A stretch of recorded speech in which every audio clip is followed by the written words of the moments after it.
is a place where the truth should be kept. The arts and music scene really shows what people are about. Share what's going on here in York. It makes you feel like a family. Local art has a face that most people can relate to. Our community up here that sticks together. Art is art. Great potential with great artists, poets, singers, writers, directors, filmmakers. It's fantastic. Everyone has a story to tell. That moment, you have to capture that moment and share it with the rest of the world. Showing something that maybe is not been seen before. Without art, what good is life? I am art. I've been art ever since I was born. It really adds a great deal to our community. We don't really need art to exist, but you need art to live. Culture in Maine is important, and I think playing out is important, and playing open mics and playing wherever you can play. It's all about us all checking in with each other. The 100,000 Poets for Change global movement. I was 4 years old in a comfy neighborhood, 4-year-old dreams of running through fields of tall grass. The top of my head and the soles of my feet are all you can see. I am 4 years old, casually walking into neighbors' houses asking for cookies and juice. I was 4 years old, little and non-threatening, and they knew my parents. Our house, same as theirs. I had problems with boundaries. Every door was an invitation, doors to houses, cabinets, closets. I was 4 years old, and I did not understand the difference between yours and mine. I was 4 years old, and I was the oldest grandchild. I was surrounded by family, holding me, playing with me, reading me stories over and over and over again. I was 4 years old, and I was happy. Part 2. I was 4 years old, in a happy barrio with papi, mama, abuela, and many tias. I had 4-year-old dreams of swimming in the river with papi. We were swimming and splashing with the fish. I was 4 years old, and when I went to abuela's house, she would make churros and sweet things, and my cousins and I would run together through the streets, through the houses, in the sun. I was 4 years old, and one day, papi wasn't home. My tias were gone, and I wasn't allowed to run outside anymore. I did not really understand outside or inside. Doors were always open, family was everywhere, and one day, papi did not come home anymore. And mama got mad at me for running, and abuela was pulling things out of her wall. "These are bullets, mijo," she said in her abuela voice. "Can I play with them?" I was 4 years old, and one day Mama pinned a piece of paper to my shirt, and a man called Tio Beto came to take me to my cousin's house, far, far away. I was 4 years old, and I was crying, and I did not know far away. Mama said, "Don't worry, I'll be there soon." We rode a big bus, most of us kids yelling, crying. I was hungry. I was thirsty.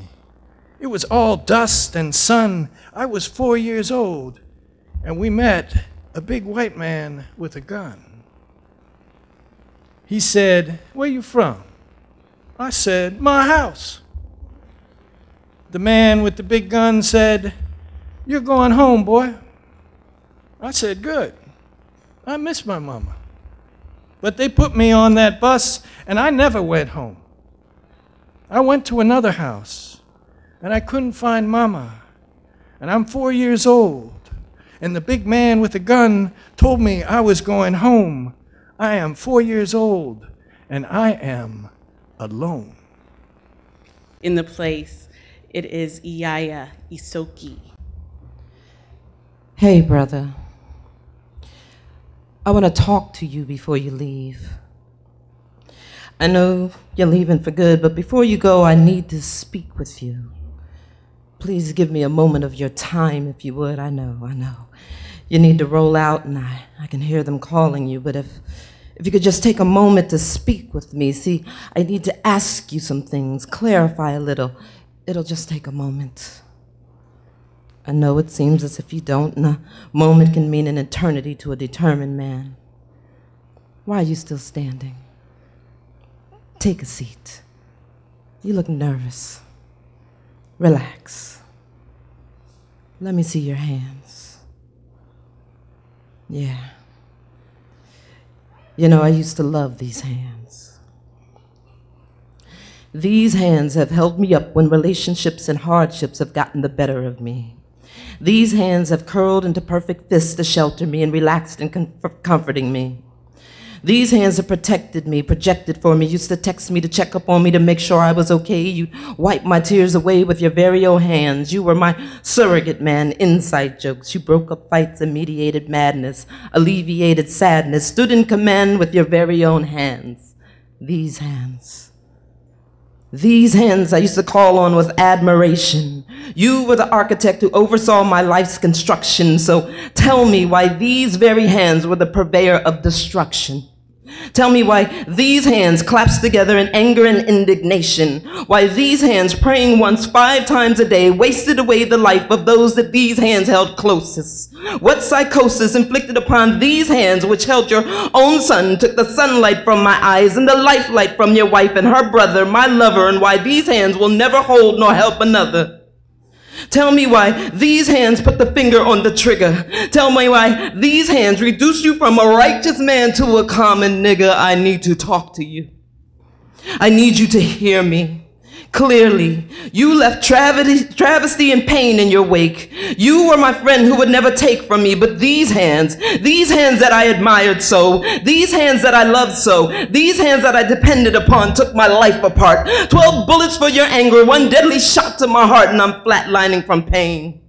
And I know you can't stay and explain all that's been laying in blood-stained teardrops and splattered against the walls of a relationship in demise, because by your own hands you took your own life. And so, even though I know you'll never be able to clarify, I hope your faith blankets you. And if I had an opportunity, I would tell you, the hardest thing you left behind was the ability for me to justify in my own mind how I could love you and hate you at the exact same time. They are Nayo, African Drum Collective. Please welcome them.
next poet is Snow. He loves sharing his energy on stage where the world makes the most sense. He's been published in many journals. He's hosted many readings, and you've seen him around town. Where is he at? Snow! A downtown. Nightly neon illusions illuminate the busy boulevard, announcing the Renaissance for anyone who can afford it. But in an alley, just blocks away, draped in old blankets, for these people, the night is still full of darkness.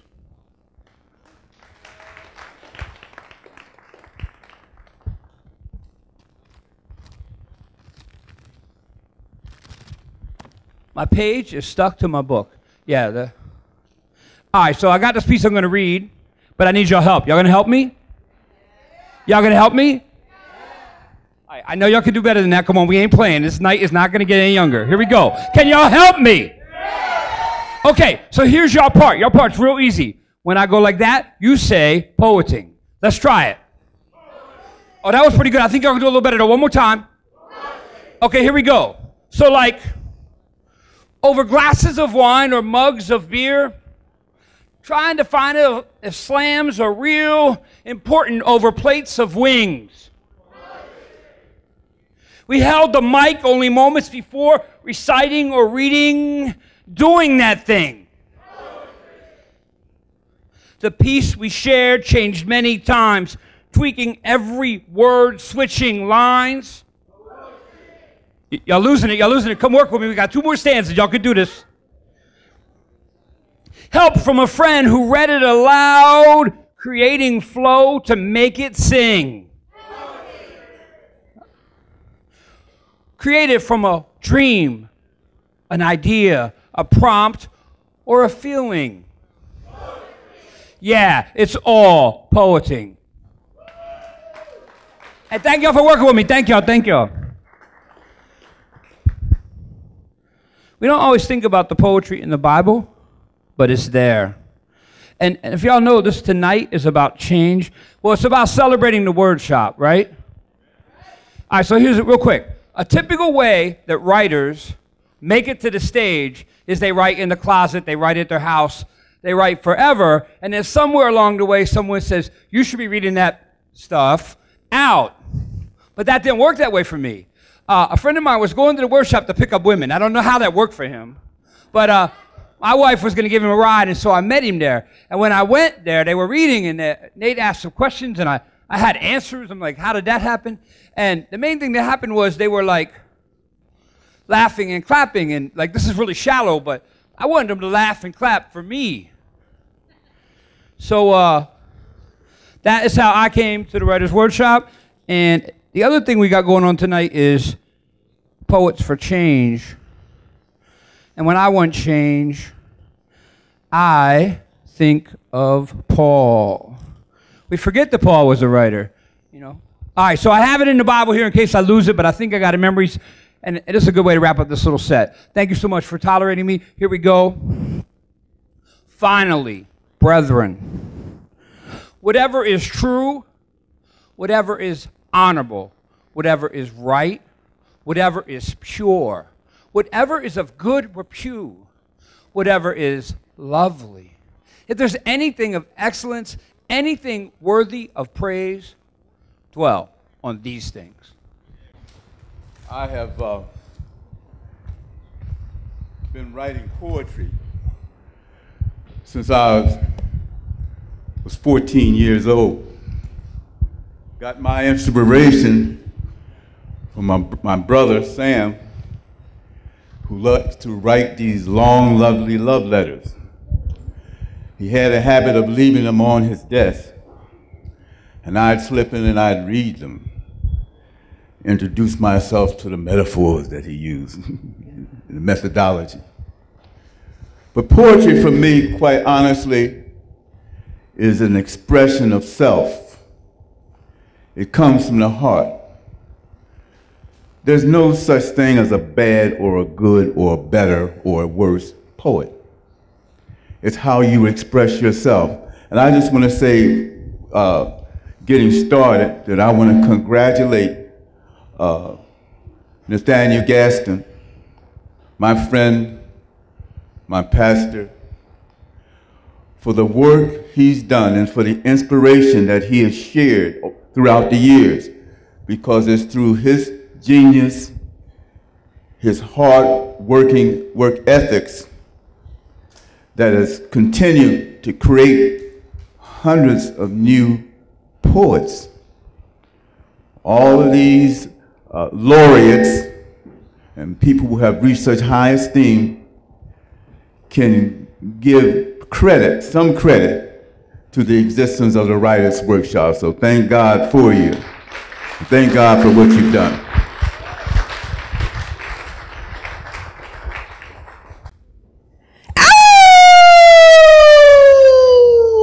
I'm wailing like Ahab, harpooning my tune through the heart like high noon, and I am Calamity Jane, sharp shooting my voice through protective membranes, leaving brains exposed, eyes open, not closed. We all bleed from the piercing.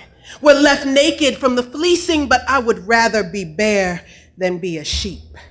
My golden coat on the tree of life, Sephiroth. You can come with me if you want to. And I will receive the labor of your love, lost and found in the sound, surrounding these spirits of late summer night swimming ghost dancers with the key to Davy Jones' locker between their teeth. Let's never die. Let's just live a little faster until we pass understanding and end in peace's wholeness. My voice. This is my voice. Thank you guys for having me here tonight. The poet for the people, Julia Mallory.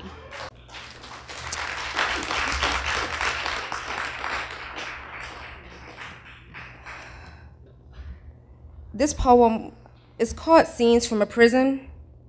And I've visited so many loved ones in jail. And on a visit to see my cousin upstate, this poem came to me.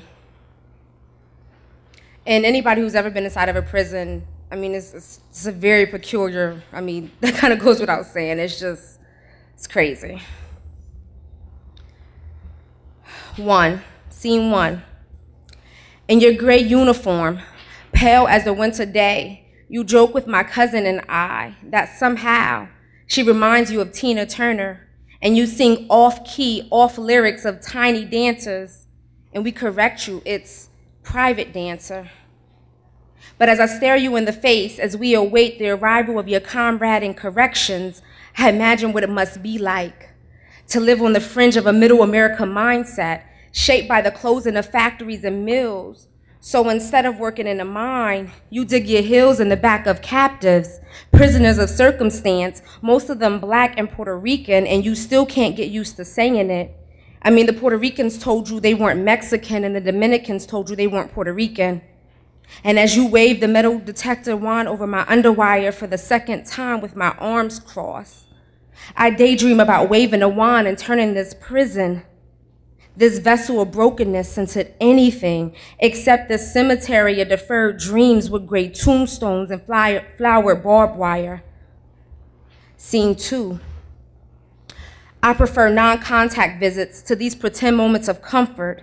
Against the rules, they trade tongues, and I try not to look. I make up stories of their lives before prison, and my cousin tells me that his cellie is losing his mind, complaining of missing mop-head incense. But you know how lifers are, on a constant balance beam of either making peace with their fate or stockpiling hate, using it as an arsenal against the soon-to-be parolees. Scene 3. Salam alaikum. Walaikum assalam, my sister, as they prepare for their visit back to Philly. Her eyes smile, her lips hidden under a hijab. I watch her stroke his beard, praying that he won't fall off his deen when he comes home this time. Scene 4. The deer, once bright-eyed, their tails wave goodbye to us, but there is no forest here, only a jungle. Thank you.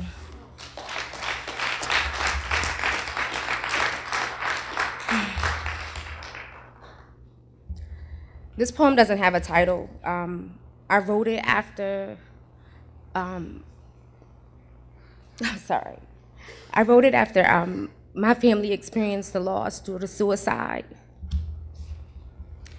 And the first line is definitely, it's a direct quote because I know it's very complicated for people to ever be okay that someone would choose that fate. Man, that's some sucker Why couldn't he just suck it up? Man up, toughen up. Did he give up or did he give in? The sound of defeat can be deafening. Like we're privy to their inner workings. What is the tool to measure hurt in? Thought you knew them.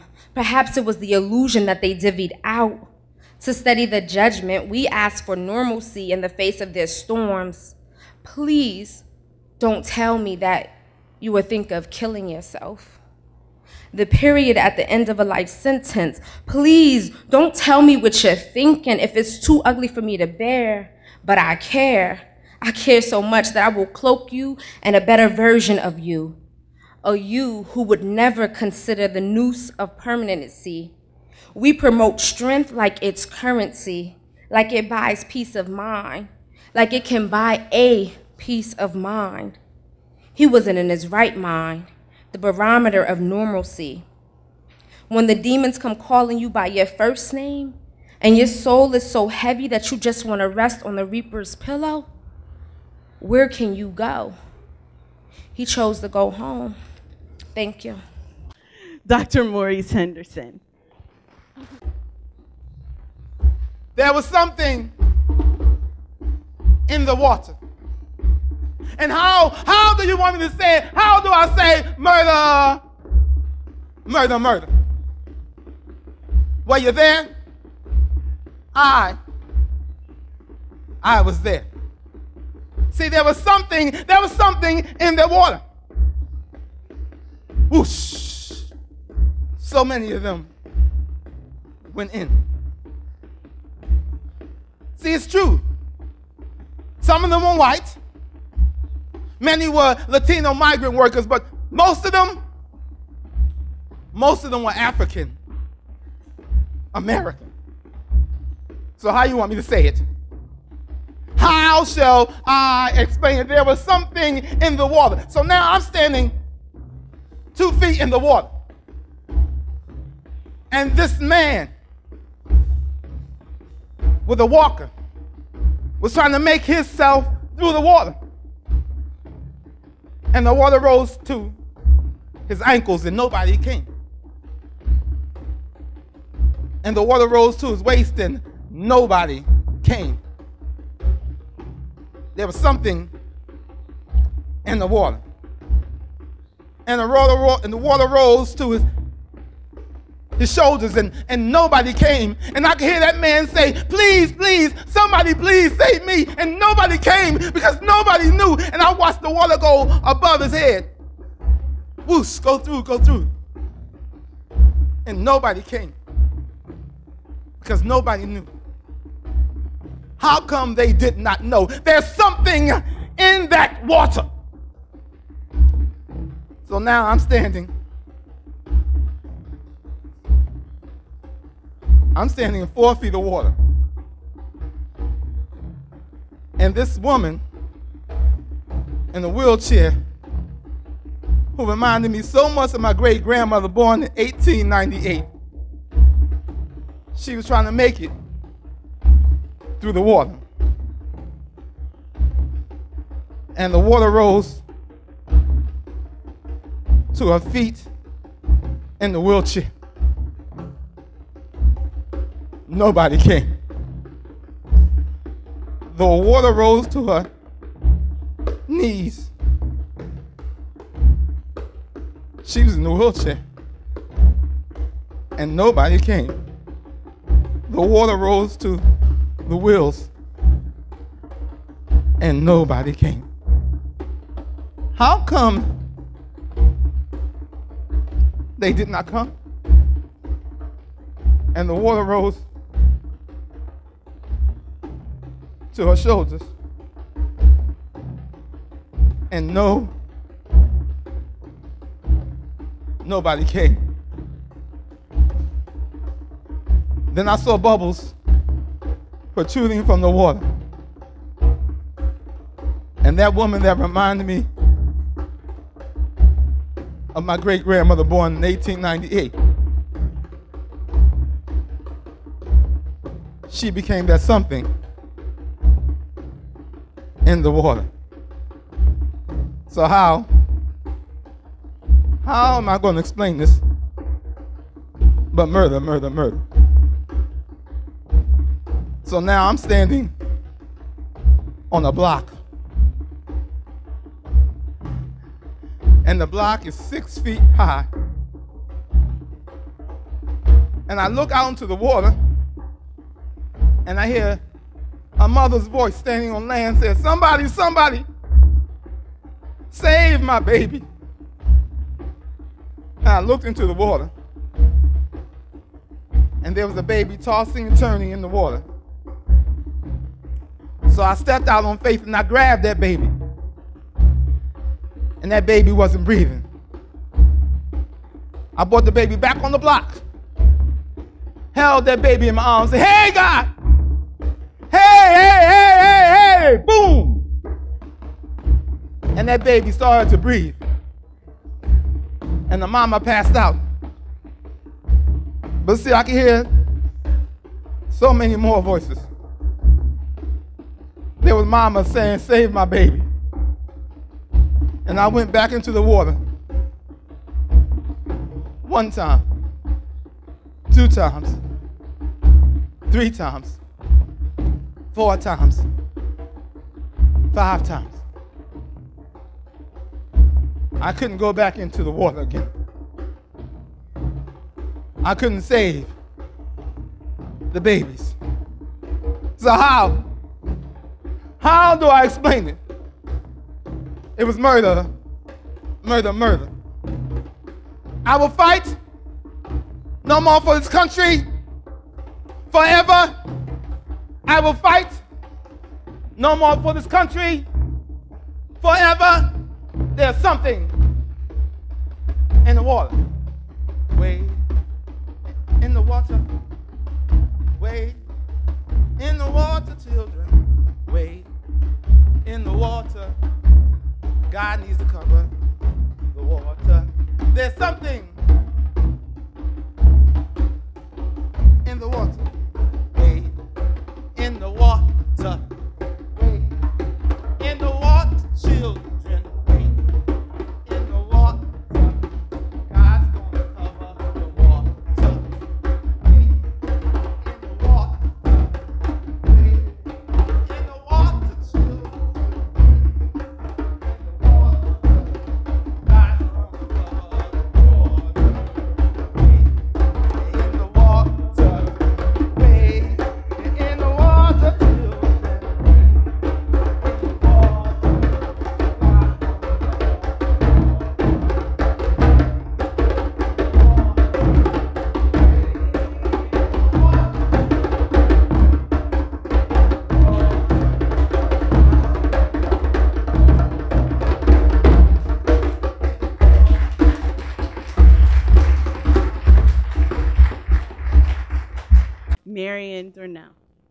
She was old, but still the nice girl whose fantasy picket fence impaled her with guilt turned to anger, turned inward. He'd been dead for 20 years.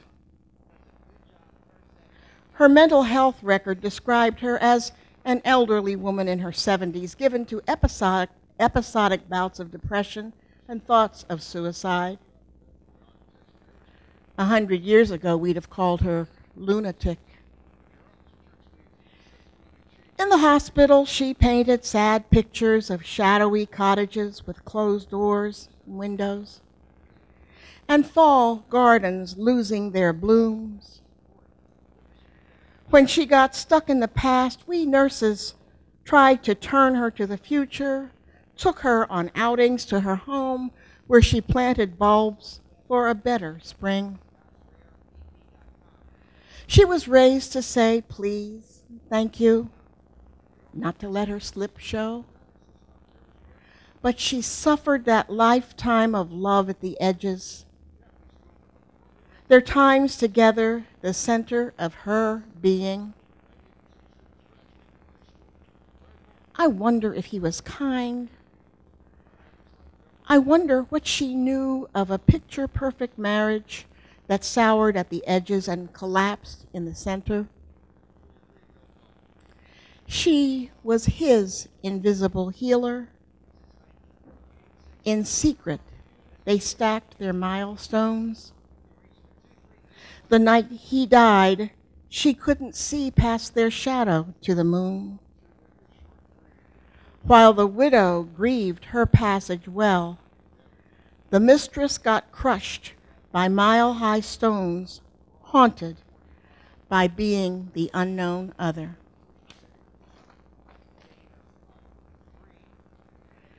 My second and last poem is called Waiting.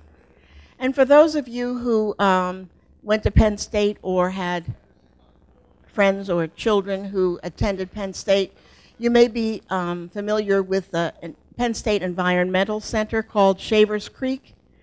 It's outside of Center County, but it's really a part of this poem here. It's called Waiting. The Shavers Creek experts say they've got to drain Lake Perez. So, until water returns, the boathouse sits dark and squat like a tree stump in a cemetery. Boats lie in front like fallen headstones or bones stacked in an open grave.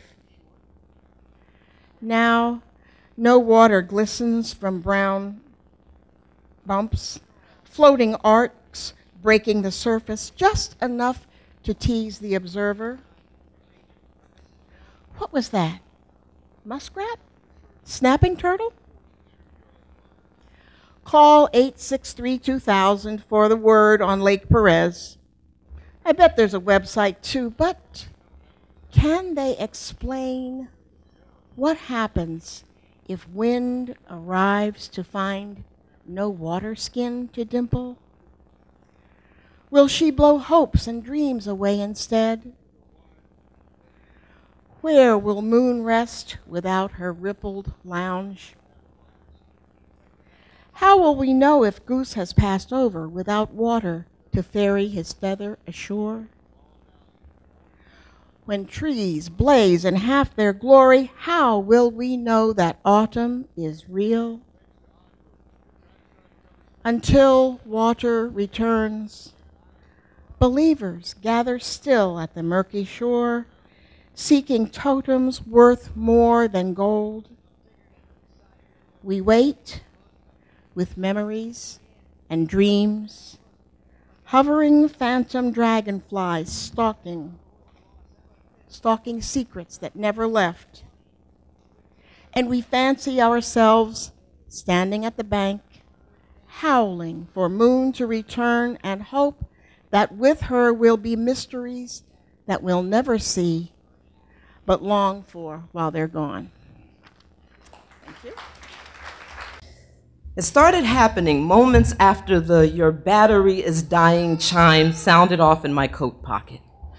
Maybe it was the steps before that when I made the near-mile trek alone in the dark from my office to the employee parking lot. I work late, far after the sun concedes defeat. But usually I'm not alone. I have a close coworker who's typically with me in the trenches, but not this night. Tonight I travel alone. Walking through the parking lot, I noticed in the darkened sky, illuminated against the artificial light, a flock of what I thought were birds. Do birds fly at night? In this cold?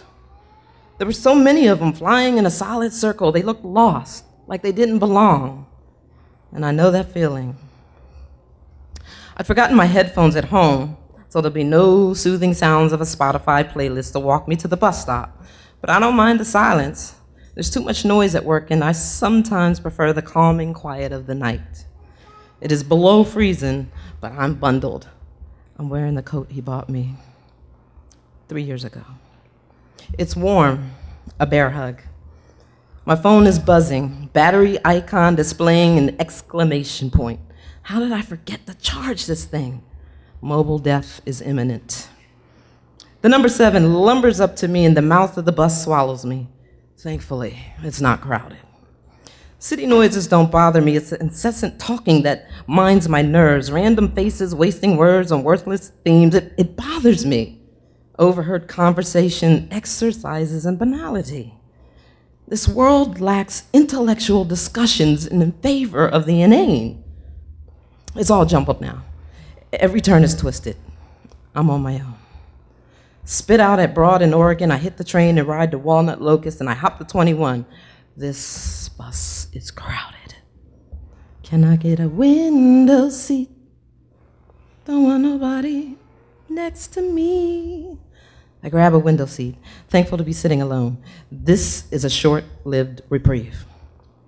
Everyone in Philadelphia boards at the next stop. An overweight woman squeezes into the seat next to me, and I'm trapped. I just want a ticket out of town. Deep breath, girl. There's too many people on this bus, and I feel trapped. My phone succumbs to the cellular angels calling. The Sprint trumpets play the death march as the final black screen lays gently to rest. The feeling of helplessness is as immediate and crushing as a bullet released from a pistol. I could feel the tightening of grief in my chest, a slow burning of lungs, breast, throat. I open my mouth to swallow a breeze of peace. None can be felt. Removing my glasses, nervous hands rub forehead, slowly sliding down my face. I cannot breathe right. What if this person next to me pulls out a gun? My body is flushing with heat. What if someone has an assault weapon and begins shooting? Oh my God, I think I'm panicking. I think I'm again. Stop thinking like this. Stop. Impossible now. The floodgates have opened. I don't have my phone. I can't call for help. The bus stops to pick up more strangers. A man boards. Oversized jacket does not conceal his pants hanging low on his buttocks. He looks angry. What if he follows me? What if he attacks me? Sweaty palms squeeze dead phone. Young white boy boards behind him. They're notorious for mass shootings. It's happened in theaters and schools. Why not here? Why not now? There's a pulse inside the base of my skull that begins throbbing. My ears can hear the blood rushing through my body. The aisle was jam-packed. No room to run.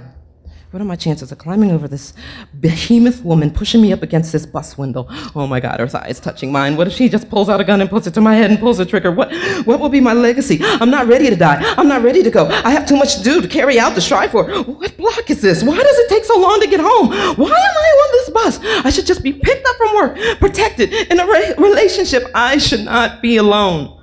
I can't breathe properly.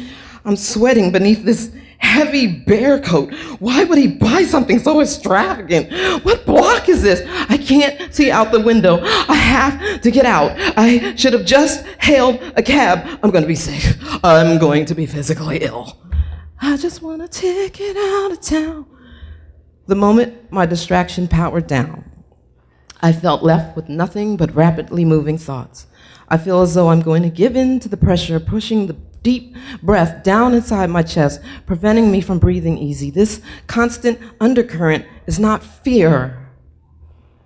It's distrust. A clear and uncompromising shattering of trusting humanity. I live with it every day, but I manage to keep myself distracted. My phone's dead. My lifeline is dead. My phone is dead. My lifeline is dead. My phone is dead. Everyone is dead. I lost my connection and sanity at the same time. Can I get a window seat? Don't want nobody next to me.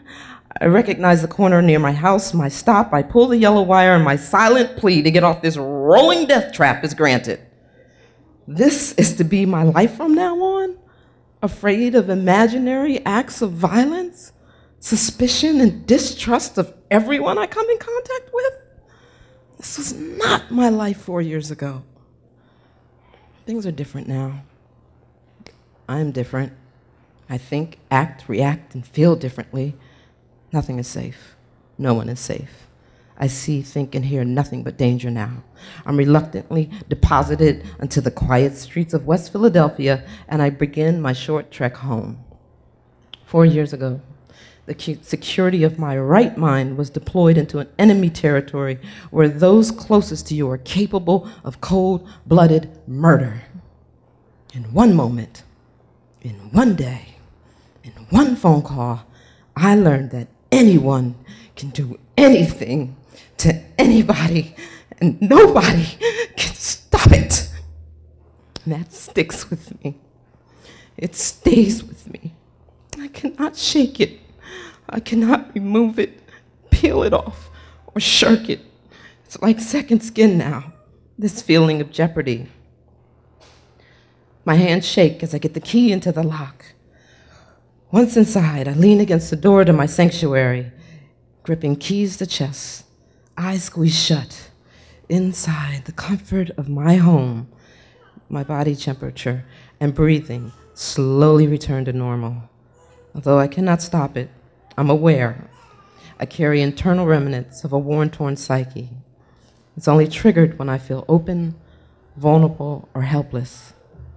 And only a select few will ever understand. No matter. I'm home now, and my phone is safely charging. I just want a ticket out of town, a look around, and a safe touchdown. Thank you.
Hands up. Open palms. Fingers pointed toward heaven 4 times, and just one going toward the side, just in case a man with a gun decides our heaven can't wait, and we need to make our escape. We need to know which way to go, because we've been trained to keep our head low, avoiding detection as we float just above the underground. Now, light will be where we live. Light will be where we live, but I cannot forgive you in the darkness that still hangs over Missouri. I cannot forgive you in the dark-eyed fatigue after restless nights that keep me one eye open while only the other eye sleeps. See, I have darker fingers. I have darker muscled calves. I was born of a slightly darker shade than the men carrying military grade but carelessly trained. I hate them for hating me, without knowing that I could be, that he could be, that she could be the next all-strikeout pitcher in Little League, computer virus solving, mathematics award-winning teacher, dancer, driver, that he could just be still alive. The enemy of our food is the fly. So we kill the flies that used to fill the webs of the 6 spider species cohabitating with us in our vintage duplex uptown. But the spiders need other things to eat, so they fill every empty space in and around my house in search of other sustenance. Can't walk out the back door without ducking to the right to avoid a mouthful of gossamer goodness. The enemies of the spreading suburbs are the trees and animals that make it impossible to lay block, to build foundations that do not include homes for skunks and opossum. So the skunks hang in my backyard and rumble with alley cats and other varmints hunting at night, shooting defensive stink clouds which rise majestically and seep through the old windows of my dear old house while I'm watching TV. The enemies of the Russians way back when were the Taliban fighters amassing in Afghanistan, so we gave them missiles and rifles and cash. And one of our Mujahideen pals was a guy named Osama bin Laden, who hated Saddam Hussein, and whose family was friends with our friends in Saudi Arabia. And the enemy of our enemy was who now? The enemy of our enemy is whose friend? I think that now I am an enemy to the enemy of our enemy is our friend theory. With friends like Baby Doc, Somoza, and Pinochet, I think it's time we just focus on making friends with people who don't want to kill their own people, or us, or the spiders, or the skunks. I choose peace, please. Color him father. Wide-eyed, bright with anticipation, he watched the birth of his son. Pure as snow, innocent, helpless, frightened, and in need of love. Color this man father, color this man love. He tackled the unconventional and gave his son what was needed. They bonded, burying false notions about manhood. Father, son, a young man embracing the realities of parenting. Long nights, lonely days, traveling the road of life together, father and son. He took on the responsibilities without regrets. He did what women have done for years without reward. Truly, he found what manhood is all about. Color this man father. Color this man love. He is the example of what a father should be. a caretaker, and a homemaker. Color this man father. Color this man love. God bless you all. And thank you. By the way, I have a radio program on internet radio, melodiesandmore.com, every Mondays and Wednesdays at 6 o'clock. Tune us in, melodiesandmore.com. Thank you very much for the opportunity. We know it's getting late, but we would be remiss to not welcome the reason that we are all gathered here, Nathaniel Gadsden. Thank you. The words don't seem to fit the occasion, this occasion. A loving look back, an enthusiastic glance forward, an appreciative smiling face, words flashing and rushing forward, painting pictures and telling stories from many cultures and perspectives, from many experiences, and journeys far too fantastic to maintain in a single imaginative soul. Every word, every phrase, every metaphor, every image, every character, every sound, every breath, every day, every hour, every minute, worth every second of my life to be with you. Thank you. I know it's not enough. I say this with humility and respect in my most poetic voice. I thank you for the years, the tears, the cheers, the formation of our extended family, orphans and stepchildren of the Muse, gathered in a loose-fitting network of mutual, common and uncommon sharing. We mixed colors and bent lines of gender differences. We crossed the divide of time. Age was a stage but not a barrier. We were odd, but brilliantly so. All these years, I have to catch my wind just thinking about all these years. Faces too many to remember, stories too many to recite, words too many to hang on to. And all I have to say is, thank you. I keep reaching for more. I want to say something worthy of a gathering like this. I am in an amazing space, 1977 to now. The in-between is my dash of poetic splendor. You, the reason the Wordshop was given birth. You, the soul train line of poetry. You, the word writer of the cloud. You, the joyful noise on a Friday night in a small room made translucent by your free-flowing, unselfish genius. You, I thank you, for you have enriched my life far beyond the reach of my imagination, and I am blessed because of you. You, the gift that God gave to me. Thank you so much.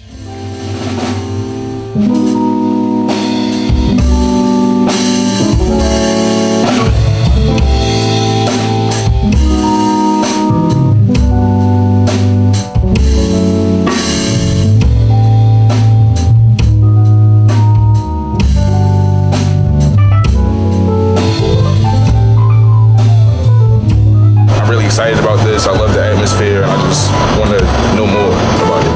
I see it evolving, changing, growing, and I like it. It's fleeting. Once it happens, once a song comes out, once a poem comes out, it'll never come out the same. Some of the culture in Maine is documenting what's going on in a way that will have that lasting staying power. It just breeds health, growth. It's a necessity. It's a necessity.